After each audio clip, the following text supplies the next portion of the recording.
situation, là dans les ténèbres, sans espoir, sans repère. Quand du ciel tu es descendu pour nous montrer l'amour du Père. À une vierge changée d'apparence, comme l'avaient dit les prophètes. Et d'un trône de gloire éternelle, tu es né dans une étable.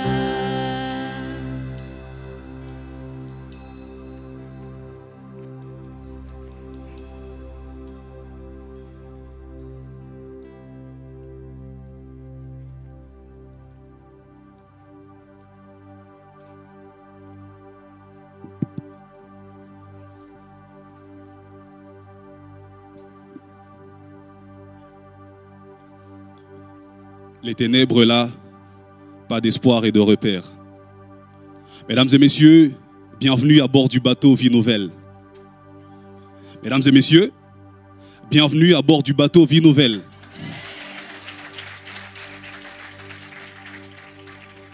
Êtes-vous d'accord que nous pouvons comparer la vie à un voyage? Êtes-vous d'accord que nous pouvons comparer la vie à un voyage? Nous allons traverser des océans. Tout au long de ces voyages, il y a des étapes, des saisons différentes, des joies et de peines. Chacun sait que des choix sont à faire. Le choix de la traversée sera celui de la mer Tume ou de la mer Veille. Nous allons vous présenter lors de ce voyage notre équipage qui parcourt la mer de la vie. Pendant ces périodes de fête de Noël où il est question d'un Dieu qui donne son Fils unique pour sauver l'humanité, et avec un espoir sans faille et une encre également sans faille, qui est la personne de Jésus-Christ. Mesdames et messieurs, bienvenue à bord du bateau Vie Nouvelle.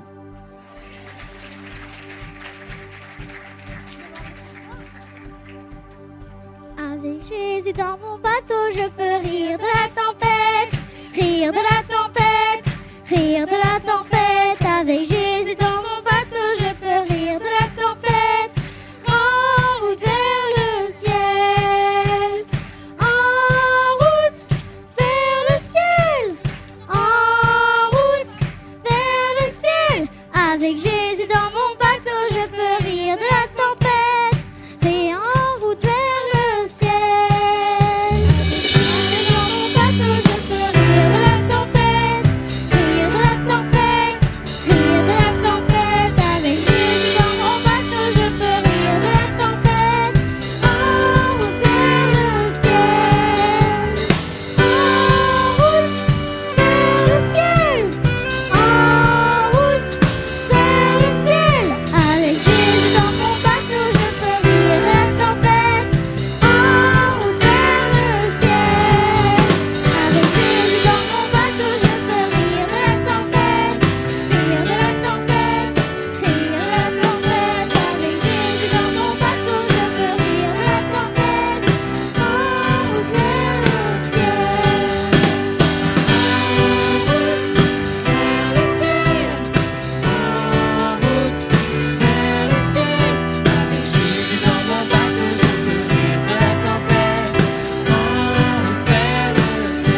Effectivement, malgré la présence de Jésus dans nos vies, nous nous sommes épargnés par les tempêtes.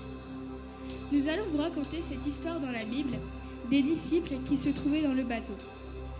Et la tempête arriva. Mais que fait Jésus ? Marc 4, 35. Un vent violent s'éleva et les nuages se jetaient sur la barque, au point qu'elle se remplissait déjà, et lui, il dormait à l'arrière sur le coussin. Les disciples le réveillèrent et lui dirent: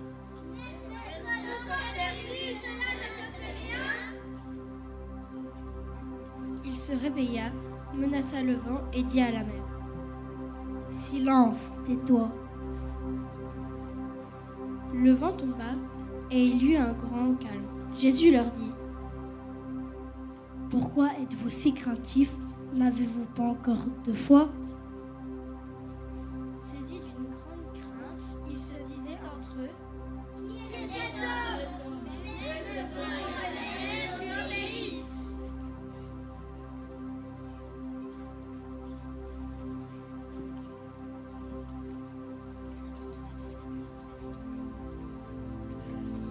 Même dans la tempête et même dans les vagues, Jésus, lui, il dort au fond du bateau. Qui est cet homme qui vent et la mer lui obéissent à chaque fois? Pourquoi paniquer si tu conduis? Souvent, je manque de foi.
De la vie, un cri à l'aide peut se faire entendre de ton cœur, tel un SOS.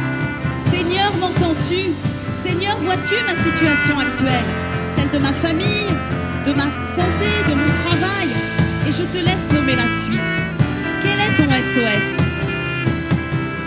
Tu te poses peut-être la question: Jésus, où es-tu? Laisse-moi te dire que Jésus est bien là. Si tu l'appelles, il viendra à toi. Il viendra dans ta barque, dans ta vie et dans ton cœur.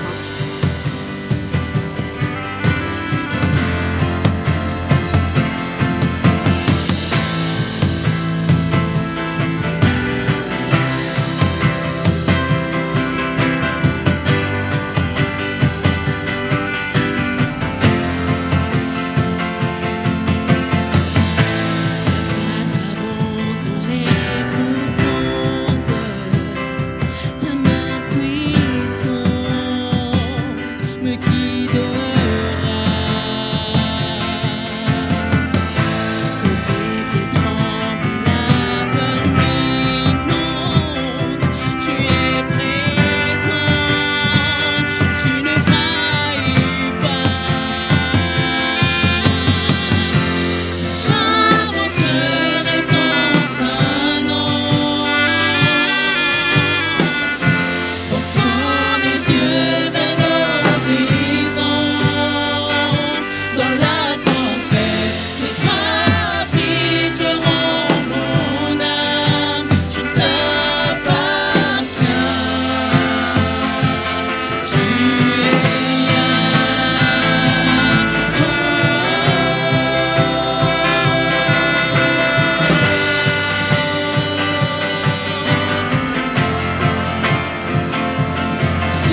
Apprends-moi à marcher sur l'eau, peu importe où tu m'appelles.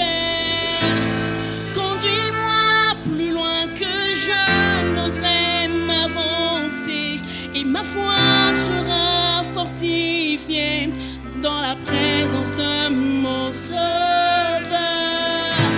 Saint-Esprit, repousse les limites de ma foi. Apprends-moi à marcher sur l'eau, peu importe où tu m'appelles. Conduis-moi plus loin que je n'oserais m'avancer, et ma foi sera fortifiée dans la présence de mon Sauveur. Saint-Esprit, repousse les limites de ma foi. Apprends-moi à marcher sur l'eau, peu importe où tu m'appelles. Conduis-moi plus loin que je n'oserais m'avancer, et ma foi sera fortifiée dans la présence de mon Sauveur. Saint-Esprit, repousse les limites de ma foi. Apprends-moi à marcher sur l'eau, peu importe où tu m'appelles. Conduis-moi plus loin que je n'oserais m'avancer, et ma foi sera fortifiée dans la présence de mon Sauveur. Saint-Esprit, repousse les limites de ma foi. Apprends-moi à marcher sur l'eau, peu importe où tu m'appelles. Conduis-moi plus loin que je n'oserais m'avancer, et ma foi sera fortifiée dans la présence de mon Sauveur.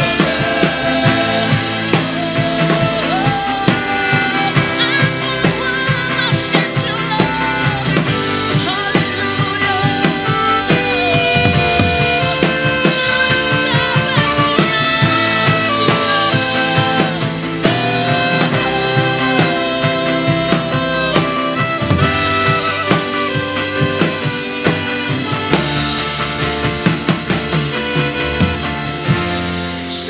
J'invoquerai ton saint nom, portant mes yeux vers l'horizon. Tes bras abriteront mon âme, je t'appartiens. Tu es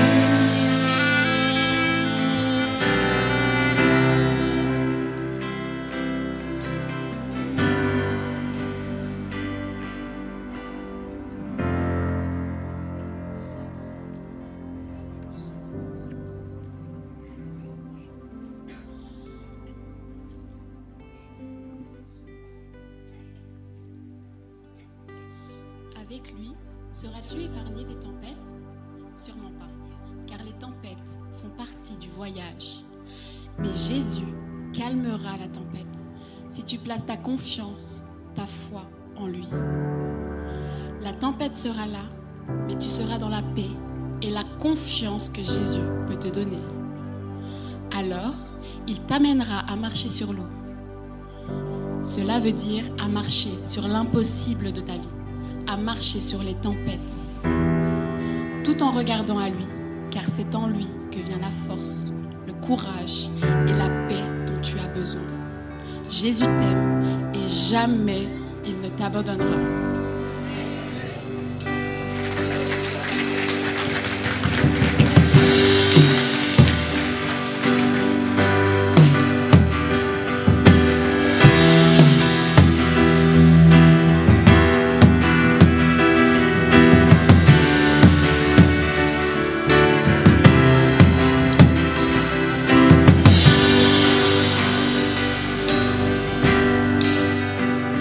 Même si je marche dans la vallée de l'ombre de la mort, ton amour l'amour parfait bannit la peur.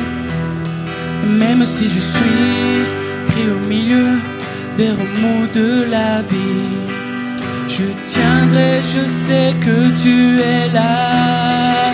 Je ne craindrai aucun mal, car mon Dieu est avec moi. Ici mon Dieu est avec moi. Je ne crains personne, je ne crains personne. Jamais tu ne m'abandonnes dans le calme ou la tempête. Jamais tu ne m'abandonnes dans les hauts comme dans les bas. Jamais tu ne m'abandonnes, Dieu, tu ne m'abandonnes pas.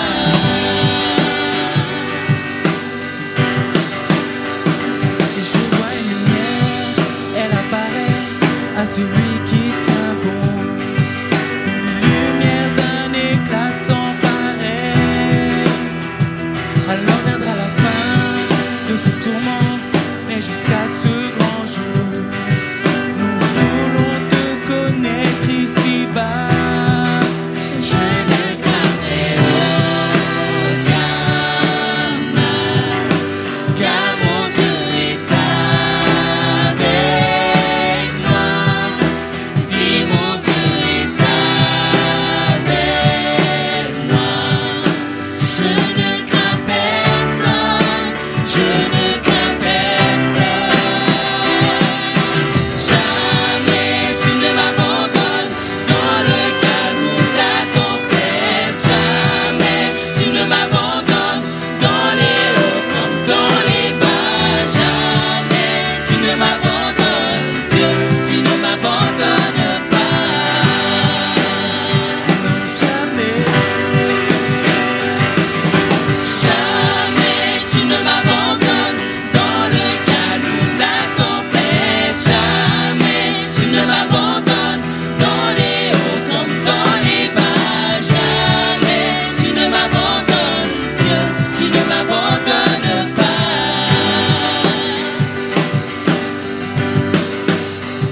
Et je vois une lumière, elle apparaît à celui qui tient bon.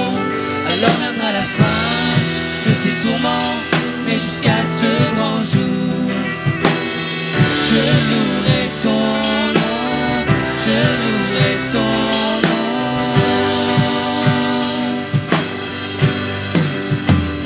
Et je vois une lumière, elle apparaît à celui qui tient bon. Alors viendra la fin de ces tourments, mais jusqu'à ce grand jour, je louerai ton nom, je louerai ton nom.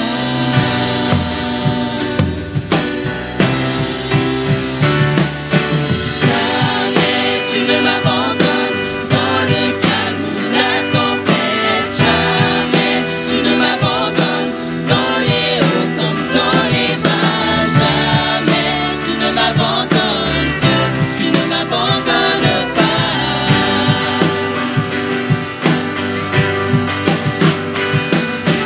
Jamais tu ne m'abandonnes dans le calme ou la tempête. Jamais tu ne m'abandonnes dans les hauts comme dans les bas. Jamais tu ne m'abandonnes, Dieu, tu ne m'abandonnes pas. Non, jamais. Jamais tu ne m'abandonnes dans le calme ou la tempête. Jamais tu ne m'abandonnes dans les hauts comme dans les bas. Jamais tu ne m'abandonnes, Dieu, tu ne m'abandonnes pas.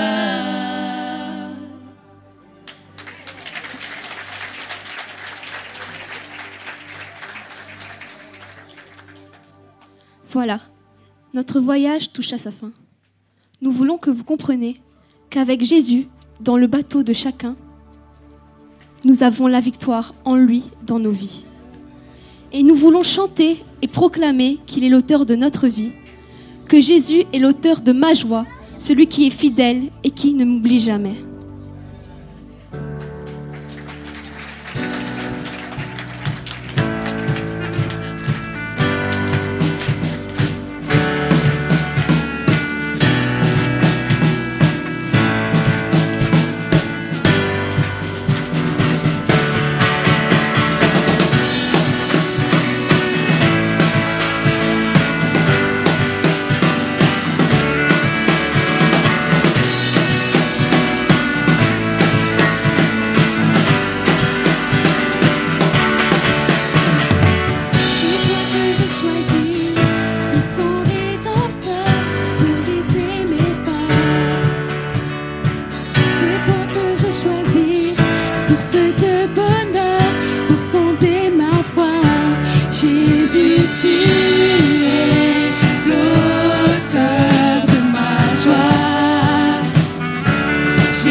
Jésus, tu es l'auteur de ma joie.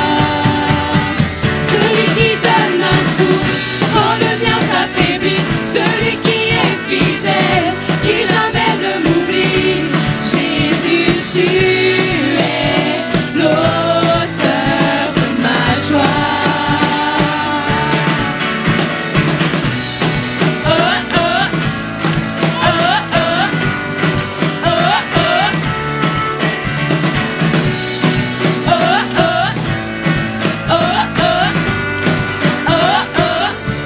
Jésus, tu es l'auteur de ma joie. Jésus, tu es l'auteur de ma joie. Jésus, tu es l'auteur de ma joie. Jésus, tu es l'auteur de ma joie. Celui qui donne les larmes et les fleuves de vie, celui qui dans l'épreuve me fait briller pour lui. Jésus, tu es l'auteur de ma joie. Celui qui donne un souffle quand le mien s'affaiblit, celui qui est fidèle, qui jamais ne m'oublie. Jésus, tu es l'auteur de ma joie. Oh, oh, oh, oh, oh, oh. Jésus, tu es l'auteur de ma joie. Oh, oh, oh, oh, oh. Jésus, tu es l'auteur de ma joie.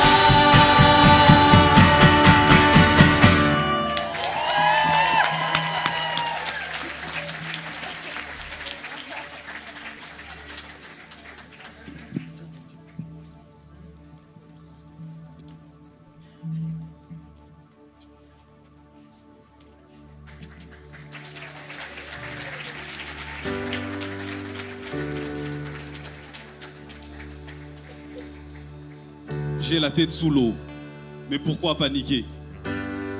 Une étoile brille mieux à travers la nuit. Souvent j'ai manqué de foi, trop souvent j'ai manqué de toi. J'ai manqué de ta présence, j'ai manqué de tes bras. Tu es le prince de paix. Jésus est le roi du monde entier. Il est la lumière, l'espoir et le salut.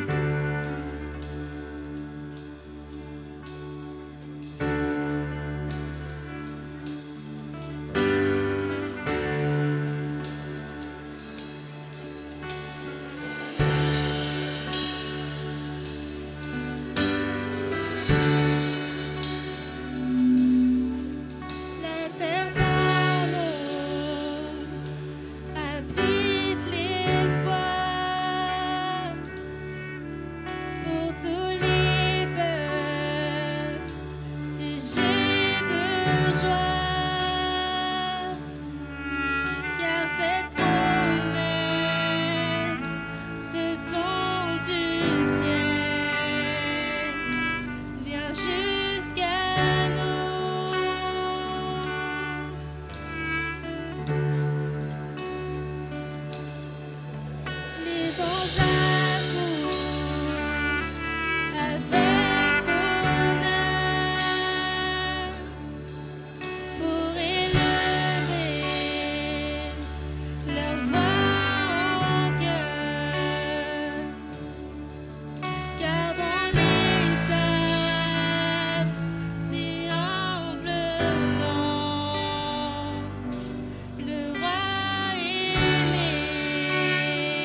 Laissez nos fardeaux là à ses pieds, et par sa grâce être pardonné, et avec joie chanter.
Je pense qu'on peut applaudir un peu plus fort. Les encourager. Ne sont-ils pas beaux et merveilleux? La bonne nouvelle, c'est qu'ils sont à l'image de leurs parents.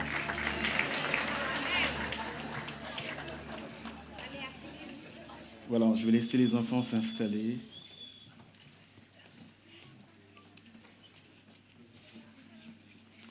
Alors, je vous rassure, moi, je ne vais pas chanter. Je me retiens de danser. Mais j'aimerais, si vous voulez bien, revenir sur le message principal que les enfants, que le groupe de louanges et que les uns les autres ont partagé avec vous jusqu'à maintenant. Et vous avez compris, la thématique centrale, c'est de parler de mais qu'est-ce qui nous arrive et comment nous expérimentons les différentes tempêtes de nos vies. Et si vous voulez bien, j'aimerais revenir sur le texte que les enfants en particulier ont partagé avec nous, Je suis dans Matthieu chapitre 8, le verset 23 à 27.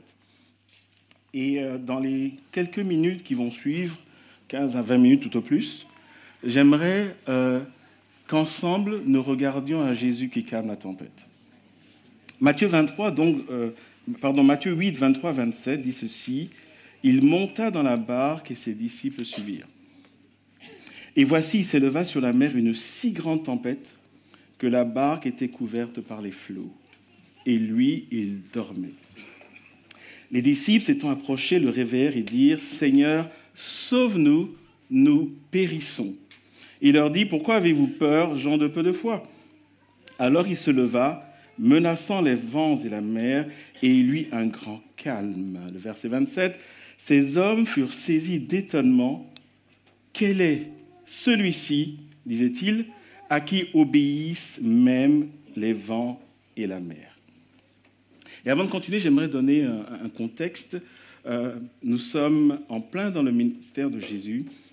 Et ce qui est frappant, c'est que c'est Jésus qui prend l'initiative de traverser le lac de Galilée. Ce ne sont pas les disciples qui ont dit « et si nous traversions ?» C'est Jésus qui prend l'initiative. Et ce qui est frappant, c'est que Jésus prend l'initiative, et puis les disciples, dans la barque, se trouvent en pleine tempête. Et c'est assez important pour le souligner, cette histoire se trouve dans les 3 premiers évangiles, Matthieu, Marc et Luc. Et je crois que cette répétition de cette même histoire, c'est une manière pour Dieu de nous dire qu'il y a un message qui est là pour nous. Et je ne sais pas pour vous, mais quand je lis cette histoire et quand je la relis, je pense à cette émission à la télé que vous connaissez sûrement, Les Orages de la vie. Et dans cette émission, on raconte l'histoire de célébrités, de gens connus, de gens riches, qui à un moment donné ont été frappés par ce qu'on peut qualifier de tempête, d'orage, de cyclone et d'autres, deuil, maladie, divorce, relations brisées, abus, tout type d'abus, trahison, déception. Et je sais que ces mots résonnent dans la tête et dans le cœur de la plupart d'entre nous.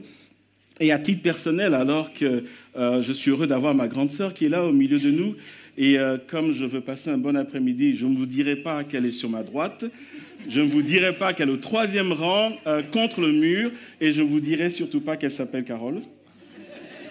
Mais alors que je suis heureux de la voir, je me réveille ce matin et je me rends compte qu'aujourd'hui, jour pour jour, ça fait 33 ans que notre père est mort dans nos bras.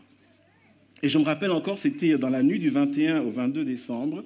Il a fait une crise pendant la nuit après une longue maladie. Notre mère nous appelle, on accourt dans la chambre de nos parents et mon père agonisait en fait. Et je passe des étapes, ça a duré quelques minutes. Et moi, j'avais déjà donné ma vie à Jésus. Et je priais, je disais, Seigneur, ramène mon père. Et à un moment, Carole, donc, qui est là ce matin, elle me dit, Franck, c'est fini. Et notre père venait de s'éteindre. Et aujourd'hui, ça fait juste 33 ans, jour pour jour. Et je sais que ça parle à plusieurs d'entre nous. Alors la question aujourd'hui, c'est, alors que j'ai pu vivre cet orage, cette tempête, alors que beaucoup ici ont vécu des choses similaires, ou certainement vivent des choses similaires, qu'est-ce que ce texte veut nous dire aujourd'hui? C'est une chose que nos enfants le chantent, c'est une chose qui nous en parle, c'est une chose pratiquement de se poser la question suivante: comment est-ce que je sors de cette tempête-là? Comment est-ce que je la vis? Et comment est-ce que j'en sors? Parce que ça, c'est très pratique. Parce qu'aujourd'hui, il y a ce spectacle que j'ai dit a été préparé depuis des semaines et je crois que c'est bénissant. Mais dans 1 heure, à tout casser, 2 heures, on va sortir de ce lieu. Et certains d'entre nous, pour ne pas dire tous, nous repartons dans nos quotidiens. Et je sais que certains, peut-être, souhaiteraient rester ici le plus longtemps possible parce qu'il y a une tempête qui est là dehors. Alors la question est, comment est-ce que nous vivons ces tempêtes-là?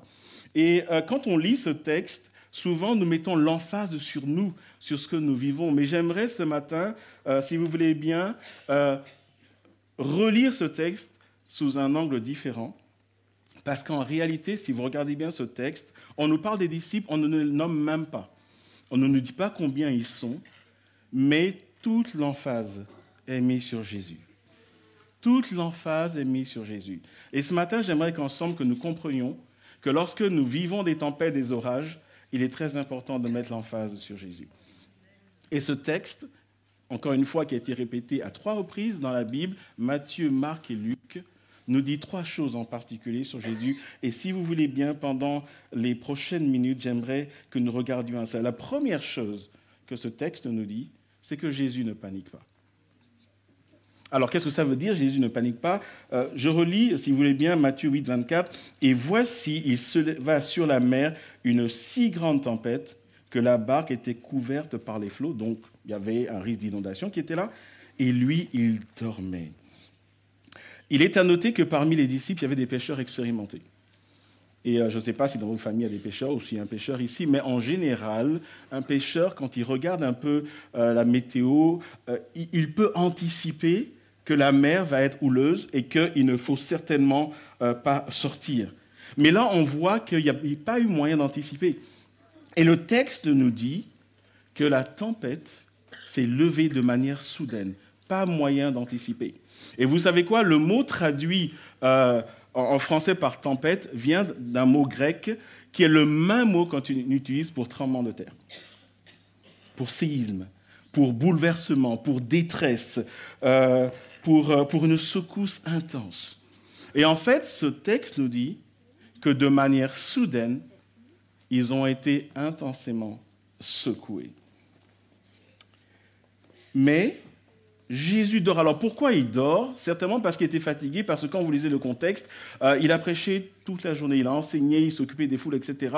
Mais fondamentalement, Jésus dort parce qu'il est le seul qui peut contrôler une tempête.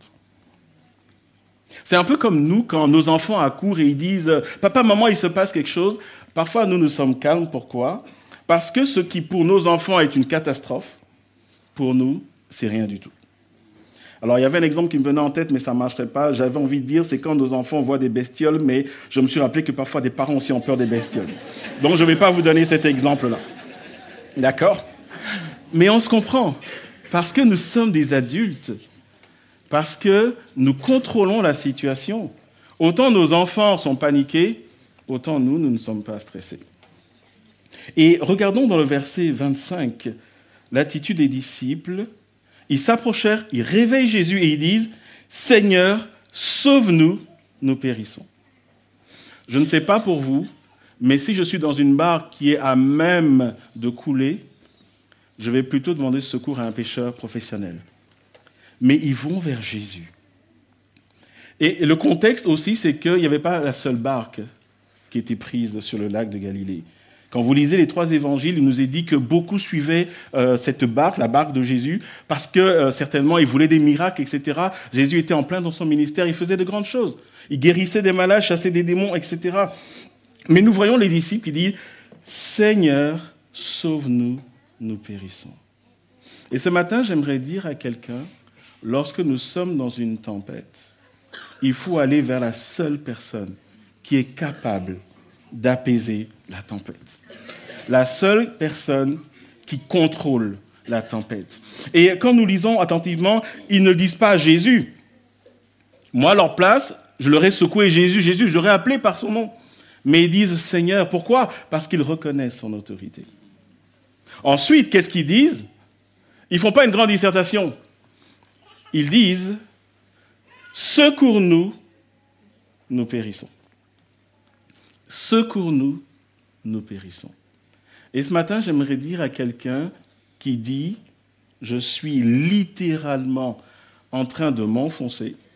J'ai beau aller chez des psychologues, j'ai beau faire la méditation transcendantale, j'ai beau essayer ce que mes amis m'ont conseillé. » J'aimerais dire à quelqu'un que Jésus a dit dans Jean chapitre 14, verset 6, « Je suis le chemin, je suis la vérité, je suis la vie. Nul ne vient au Père que par moi. » J'aimerais dire à quelqu'un ce matin, de manière très solennelle, que de la même manière que moi je me tiens devant vous, je vous ai parlé de cette tempête-là dans ma vie, cette-là en particulier qui a eu lieu il y a 33 ans, je peux vous dire que si je suis là aujourd'hui, c'est parce que Jésus m'a conduit. J'aimerais dire à quelqu'un ce matin que s'il est dans une situation où à l'intérieur il dit « au secours », Jésus est le chemin, la vérité et la vie. Je parle de mal-être.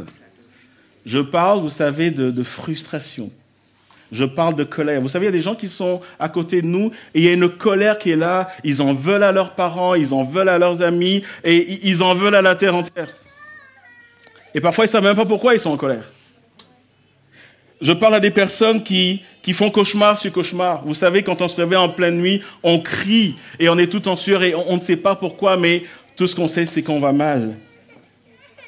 Les disciples dans le bateau ne se tournent pas vers ceux qui les entourent, mais se tournent vers la seule personne qui est capable de les sortir de cette situation. Alors la question, c'est comment être sauvé ?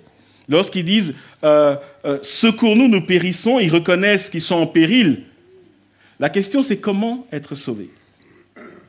Alors certains vous diront « faut allumer autant de bougies ». Certains vous diront je ne sais pas moi, tu mets sur les murs de ta maison une peinture, je ne sais pas moi, rouge, je ne sais pas. Certains diront tu fais du mal à quelqu'un, ou tu rentres dans un gang, ou on fait un pacte de sang, etc. Et des choses peut-être que nous avons faites.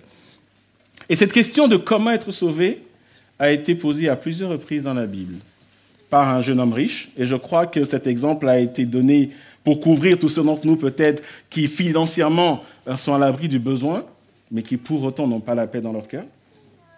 Cette question a été posée par des religieux à Jérusalem. Nous sommes dans Actes chapitre 2, par exemple. Et je crois que cet exemple a été mis là pour dire que parfois, nous venons à l'église depuis tout petit, mais nous n'avons pas la paix pour autant. Nous avons également cette question qui a été posée par un geôlier, un gardien de prison, pour dire qu'en fait, ça peut être monsieur tout le monde. Cette question a été posée aussi par des docteurs de la loi, et ça peut représenter ceux d'entre nous qui sont des intellectuels, qui ont de grands diplômes, qui ont de grandes positions, qui sont des managers, etc., et j'en passe, mais qui pour autant n'ont pas la paix dans leur cœur. Alors, comment être sauvé ? Je vais tout simplement lire la Bible. Dans Jean chapitre 3, le verset 16, il est dit « Car Dieu a tant aimé le monde qu'il a donné son Fils unique, afin que quiconque croit en lui ne périsse pas. » Et nous voyons encore ce mot « périr » qui est là. Alors que les disciples disent « Secours-nous, nous périssons », la Bible dit que Dieu a donné Jésus afin que justement tu ne périsses pas, mais que tu aies la vie éternelle. Et plus loin, dans Romains chapitre 10, verset 9, il nous est dit, de manière très pratique, si quelqu'un ici dit « Je veux m'en sortir, je suis fatigué de cette situation-là », si tu confesses de ta bouche le Seigneur Jésus, et si tu crois dans ton cœur que Dieu l'a ressuscité des morts, tu seras sauvé. Jésus ne panique pas parce qu'il contrôle la tempête.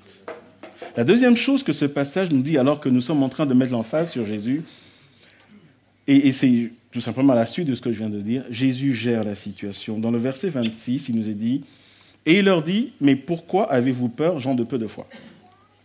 Je ne sais pas pour vous, mais si je suis en train de périr sur un navire, et celui que j'appelle au secours me dit pourquoi j'ai peur, moi je pense qu'il se moque de moi. Parce que comment ne pas avoir peur, franchement ? Les plus costauds d'entre nous auront peur. Les plus courageux auront peur. Et par contre, et cependant, Jésus leur fait un reproche. Sérieux ? Mais littéralement, qu'est-ce qu'il leur dit ? En fait, quand nous allons dans l'origine du texte, il ne leur reproche pas tellement d'avoir peur, mais ce que Jésus est en train de lui dire, c'est « Après tout ce que j'ai fait dans votre vie, après tout ce que vous m'avez vu faire, pourquoi avez-vous peur ?» Et ce matin, j'aimerais dire à quelqu'un qui marche déjà avec Jésus et qui est dans une tempête, n'aie pas peur, parce que celui qui t'a déjà sorti de situation, il va encore te sortir de celle-ci. Et quelque part, Jésus est en train de dire, mais regardez ce que j'ai déjà fait.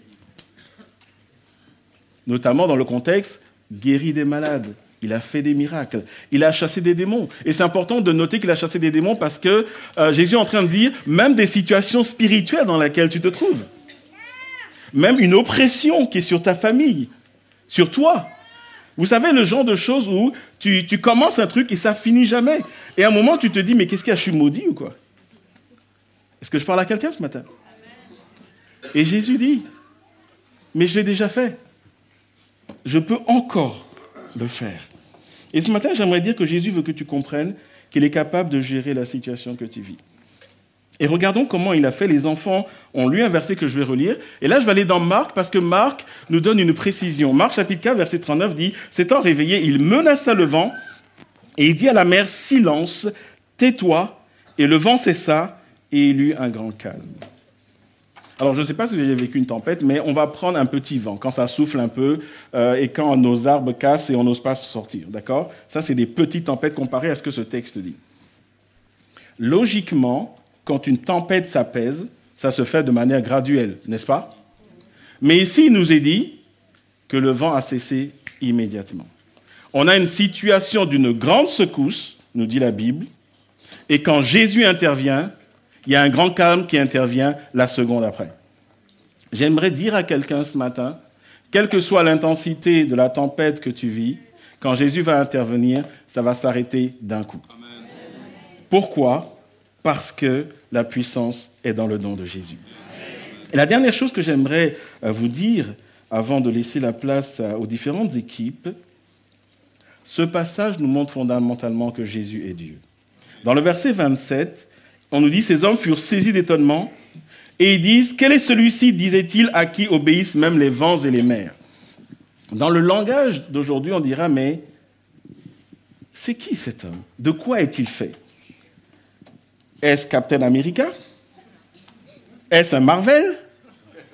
Fait-il partie des X-Men? Est-ce que c'est Wolverine? Etc. » Et là, je pense que les jeunes viennent de se réveiller parce que je parle leur langage. Mais le point, c'est en fait, ils vivent avec Jésus au quotidien et ils se disent, mais quel est cet aspect que nous ne connaissons pas? Finalement, cet homme, c'est qui? Et c'est frappant parce que Jésus vient de faire plusieurs miracles. Et il dit, cet homme, c'est qui? Et j'aimerais nous rappeler que dans l'Ancien Testament, seul Dieu, le Créateur, apaise les tempêtes. J'aimerais que nous lisions 2 passages pour que nous comprenions cela. Dans le psaume 89, le verset 9 à 10, il est dit « Éternel, Dieu des armées, qui est comme toi, puissant, ô Éternel, ta fidélité t'environne. » Et le verset 10, « Tu domptes l'orgueil de la mer, quand les flots se soulèvent, tu les apaises. »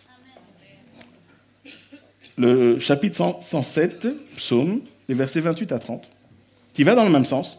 Dans leur détresse, donc il y a une situation de détresse qui est là, qu'est-ce qu'ils ont fait? Ils ont crié à Dieu. Tout comme les disciples ont crié à Jésus. Et il les délivra de leurs angoisses. Il arrêta la tempête, ramena le calme, et les ondes se turent. Ils se réjouirent de ce qu'elles s'étaient apaisées, et l'Éternel les conduisit au port désiré. J'aimerais dire à quelqu'un ce matin que quand Jésus intervient dans ta situation, il fait taire la tempête, et il t'amène à bon port. Et il te redonne la joie. Cet homme qui était dans cette barque, pour terminer, n'était autre que le même qui était au commencement, qui a créé les cieux et la terre. C'est le même qui a pris une forme humaine, Dieu, qui est venu mourir à notre place à la croix, qui est mort, mais qui n'est pas resté mort, qui est ressuscité le 3e jour, qui a vaincu Satan, qui a vaincu l'enfer, qui a vaincu le péché, qui a vaincu tout ce qui peut constituer une tempête dans ta vie. Et c'est le même Jésus qui un jour va revenir. La question c'est, quand il va revenir chercher ceux qui lui appartiennent, est-ce que tu feras partie de cela? Jésus ne panique pas. Jésus gère la situation.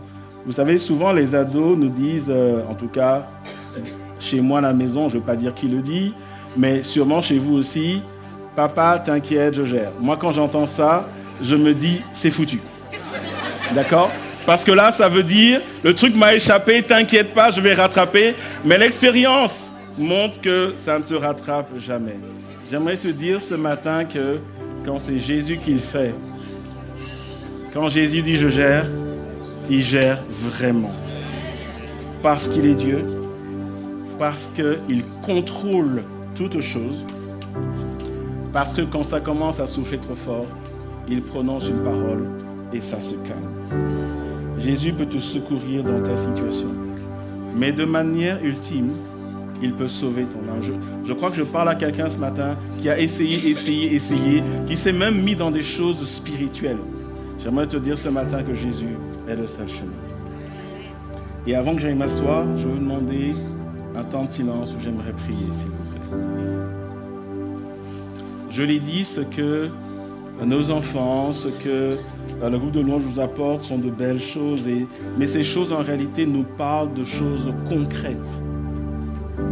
Au-delà de l'appellation spectacle de Noël, nous ne sommes pas tellement dans un spectacle, nous sommes dans des chemins de vie. Et j'ai envie de dire, dans des destinées éternelles. Je vais faire 2 prières. La prière que j'aimerais faire, s'il y a quelqu'un ici qui dit « Au secours, je suis en train de périr », j'aimerais juste qu'il lève la main et que je prie avec lui. Quelqu'un qui a essayé plusieurs choses, mais qui n'a jamais ouvert son cœur à Jésus. Quelqu'un qui se représente comme ce jeune homme riche, comme ce pèlerin religieux, comme cet intellectuel, ou comme ce geôlier, monsieur tout le monde, peut-être un ouvrier, quelqu'un qui est là et qui dit, de par mon arrière-plan, je suis superstitieux, quand je dors la nuit, je mets une croix sous mon oreiller, ou je mets des attrape-rêves, etc. Quelqu'un qui a essayé beaucoup de choses, mais ça ne marche toujours pas, mais quelqu'un fondamentalement qui ne sait pas ce qu'il adviendra de son âme s'il devait mourir aujourd'hui. S'il y a quelqu'un, et puis je vous demander de fermer les yeux. Et comme je dis souvent, fermer les yeux, ça ne veut pas dire qu'on va vous faire les poches, ça veut juste dire qu'on veut prier. Est-ce que je peux avoir une salle qui est dans le recueillement? J'ose ce mot, le recueillement. Et si tu es là ce matin, je vais juste te demander de lever la main. C'est tout ce que je te demanderai, je ne te demanderai rien d'autre. Et je veux juste prier pour toi. Nous gardons les yeux fermés, s'il vous plaît. Et si tu as levé la main, j'aimerais juste que tu répètes après moi maintenant. Merci pour les mains qui se lèvent. Et tu n'es même pas obligé de répéter à haute voix. Le but n'est pas de t'identifier en réalité. Mais le but, c'est que tu fasses et tu prennes la bonne décision. Si tu es là, prie avec moi. Jésus écoute ta prière ce matin. Il était dans la barque, mais il est en ce lieu. Seigneur Jésus, ce matin, je veux simplement te donner ma vie. Je reconnais que tu es le Fils de Dieu, que tu as pris mes péchés à la croix, afin que j'aie la vie éternelle. Ce matin, je te reçois dans ma vie. Et à partir d'aujourd'hui, sois-en le Seigneur et sois-en le Sauveur. Et maintenant, je vais prier pour ces personnes qui ont levé la main. Père, je prie dans le nom de Jésus, parce que je crois que ce matin, il y a une joie dans le ciel, parce que des mains se sont levées pour accepter Jésus comme Seigneur et Sauveur. Seigneur, ta parole est la vérité. Je prie, Seigneur, alors que tu entres dans ces vies, que tu apaises les tempêtes du péché, que tu empêches et calmes toute tempête spirituelle. Et je prie, Seigneur, que tu apportes la nouveauté de vie que ce Saint-Esprit accorde. Et je veux prier, Seigneur, que toutes des démons pour tirer ces âmes en arrière, je les déclare sans effet dans le nom de Jésus. Je te remercie, Seigneur, parce que tu le fais si bien. Et je demanderai aux personnes qui ont levé la main de venir me voir à la fin du culte. Et j'aimerais faire une dernière prière. On garde les yeux fermés, s'il vous plaît. J'aimerais parler à des personnes qui sont déjà en Jésus. Des personnes qui connaissent l'Église, qui connaissent la Bible, qui peut-être parlent de Jésus autour d'eux, mais tu es là ce matin et tu vis une tempête. Le genre de choses qui te fait perdre pied. Ça peut être une tempête financière, ça peut être une tempête spirituelle, ça peut être une tempête liée à un péché, ça peut être une tempête relationnelle, ça peut être une tempête émotionnelle. Peut-être que tu es abonné chez un psychologue, passe-moi l'expression, et on change de traitement, on change de médicament, tu ne t'en sors pas. Tu dois vivre avec une béquille. Ce matin, j'aimerais prier pour toi, parce que celui qui fait taire la tempête est en ce lieu ce matin. Si tu es en ce lieu, lève juste la main. Je veux juste prier pour toi ce matin. Si tu vis une tempête et tu dis, j'ai besoin que Jésus calme cette tempête, lève juste la main ce matin. Alléluia. Seigneur, je prie dans le nom de Jésus et je me tiens dans l'autorité que tu m'as donnée. Alors que tu vois les mains levées et tu vois les cœurs de ceux qui n'osent pas lever la main mais qui ont tellement besoin de toi. Seigneur, dans le nom de Jésus, je prie que tu te lèves de ton trône afin que tes ennemis se dispersent. Seigneur, tu as reproché à tes disciples de ne pas croire en toi. Ce matin, nous mettrons notre foi en action et je prie, Seigneur, que tu étendes ta main et que tu touches toutes les personnes qui ont les mains levées, Seigneur. Je prie que tu leur donnes leur miracle. Je prie que tu fasses taire les tempêtes. Je prie que tu leur fasses vivre ce calme que toi seul tu donnes. Autant la tempête a été imprévisible et violente, autant tu apportes le calme. Je prie et j'appelle le calme dans les situations, dans le nom de Jésus, dans l'autorité que tu m'as donnée. Dans le nom de Jésus, Seigneur, je chasse toute œuvre démoniaque, je brise par l'onction du Saint-Esprit tout joug spirituel. Dans le nom de Jésus, ta parole déclare, Seigneur Jésus, que oint de Saint-Esprit de force, tu allais de lieu en lieu, faisant du bien et guérissant tout ce qui était sous l'emprise du diable. Ce matin, Seigneur, touche ces vies et apporte le calme, Seigneur, dans le nom de Jésus. Au nom de Jésus, je fais taire ces tempêtes, Seigneur, et je prie que tu amènes ces personnes à bon port. Seigneur, révèle-toi comme le Dieu vivant, afin que les foi soient affermies, afin, Seigneur, que les cœurs se réjouissent, parce que ce matin, tu veux faire du bien. Et je te remercie, Seigneur, parce que tu es vivant et tu le fais par l'onction du Saint-Esprit. Amen. Que Dieu vous bénisse.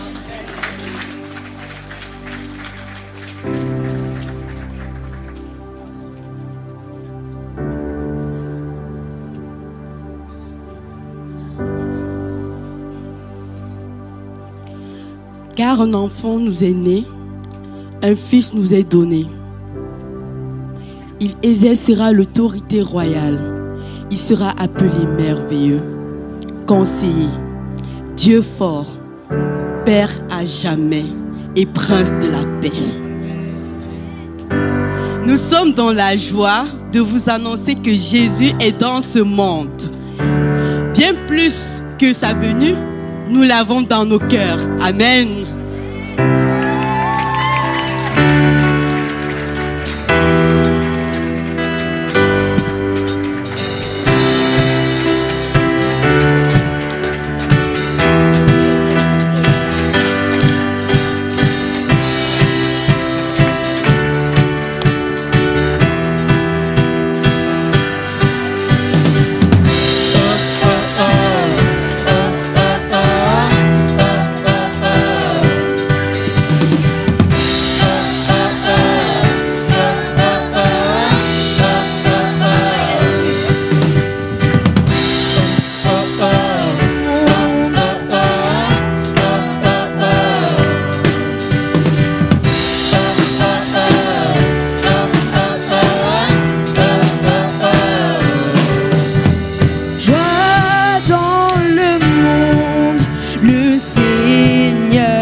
et le ciel chantent.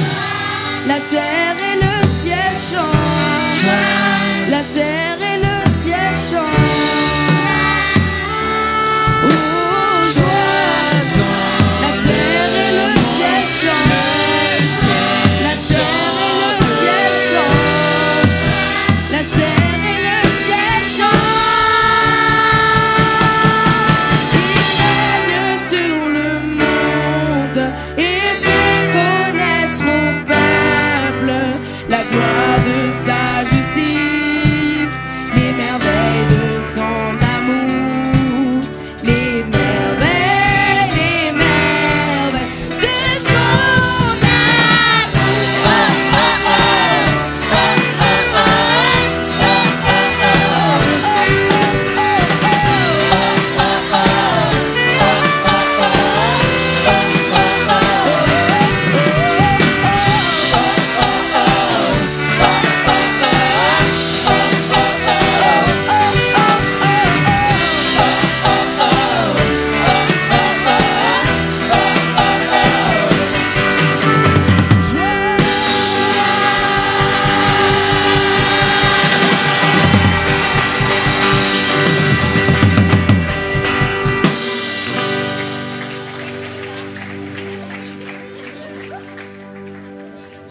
Voilà. On arrive à la fin de ce spectacle. J'ai entendu « Oh ». Si vous êtes sage, on va faire un final. D'accord. Mais est-ce qu'on peut applaudir tous les enfants? D'accord. Est-ce qu'on peut faire une standing ovation? Est-ce qu'on peut se lever et les remercier? Alors,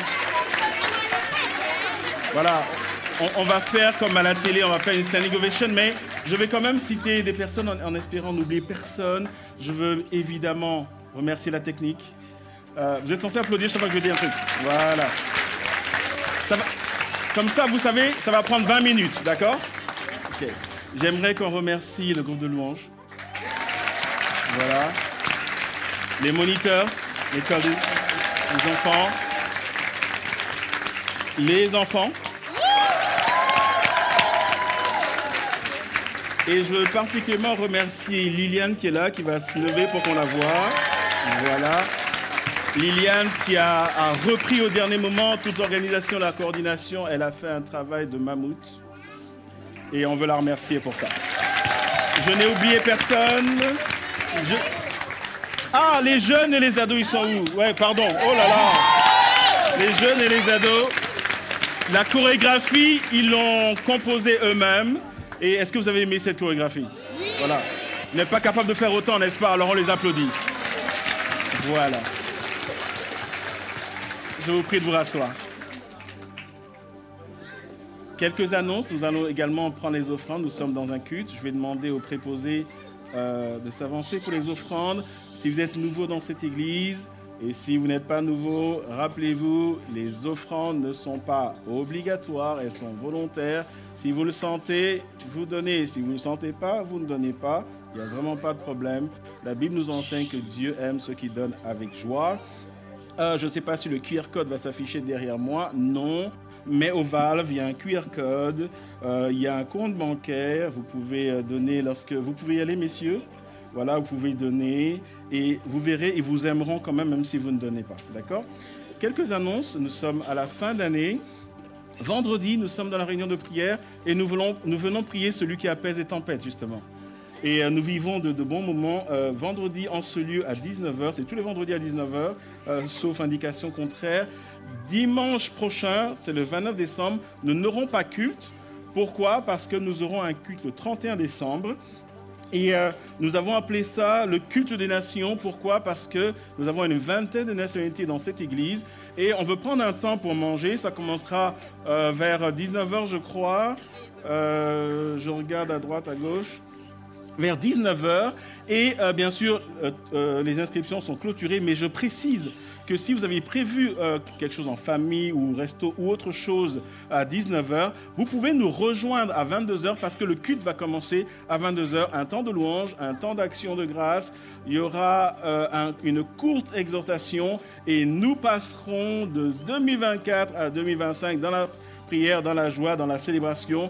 Donc vous êtes les bienvenus, rejoignez-nous. Nous voulons faire ça ensemble. Et avant le final de ce spectacle, et en vous remerciant d'être venus, nous voulons aujourd'hui mettre quelqu'un à l'honneur.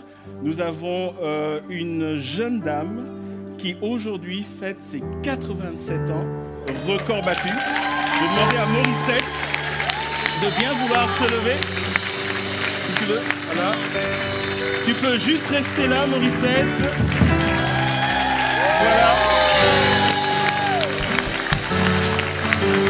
Est-ce qu'on peut avoir une chorale qui chante Joyeux anniversaire? On y va? Joyeux anniversaire, joyeux anniversaire,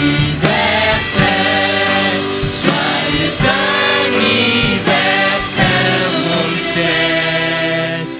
Joyeux anniversaire,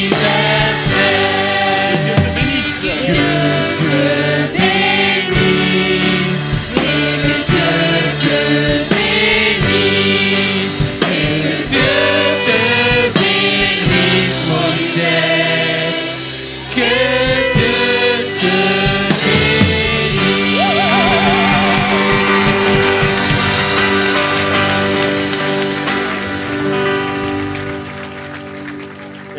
Elle a 87 ans aujourd'hui. Morissette fait partie des piliers de cette église. Elle a vu tous les bâtiments qu'on essaie dans cette église. Elle connaît pratiquement tout le monde. Elle a encore une bonne mémoire et on est heureuse de t'avoir. On veut aussi célébrer son complice de toujours, Willy, qui est là. Voilà. Ok. Dieu vous bénisse. Il y a la famille qui est là. Une partie de la famille. On est heureuse de t'avoir. Sois béni. Un joyeux anniversaire. Pour info, on a prié pour que ce soit x2, d'accord? Donc, tu as encore pour 87 devant. Comme ça, tu sais, tu te maintiens. Et on va faire le final. C'est bien ça. On va se lever. Et on va repartir dans la joie. Est-ce qu'il y a la joie ce matin? Il y a la joie dans le monde. Parce que Jésus apaise les tempêtes. Là, on tape des mains, on saute, on danse. Il y a la joie. La joie en ça.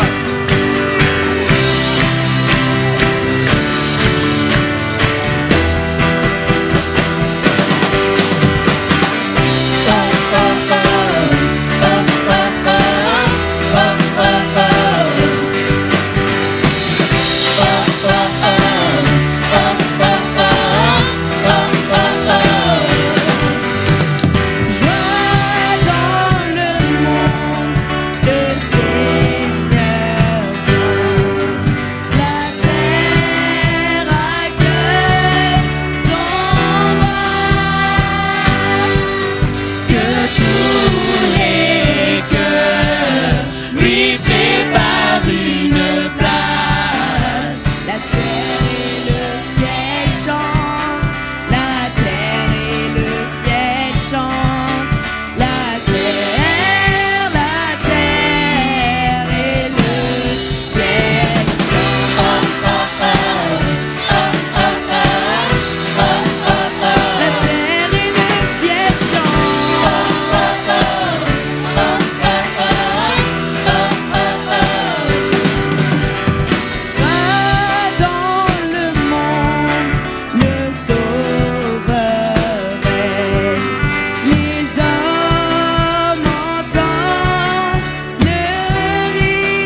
terre et le ciel chantent.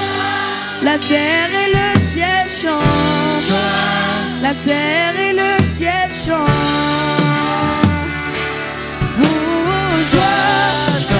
La terre et le ciel chantent. La terre et le ciel chantent. La terre et le ciel chantent. Il règne sur le monde et fait connaître au peuple la gloire de sa justice, les merveilles de son amour, les merveilles de son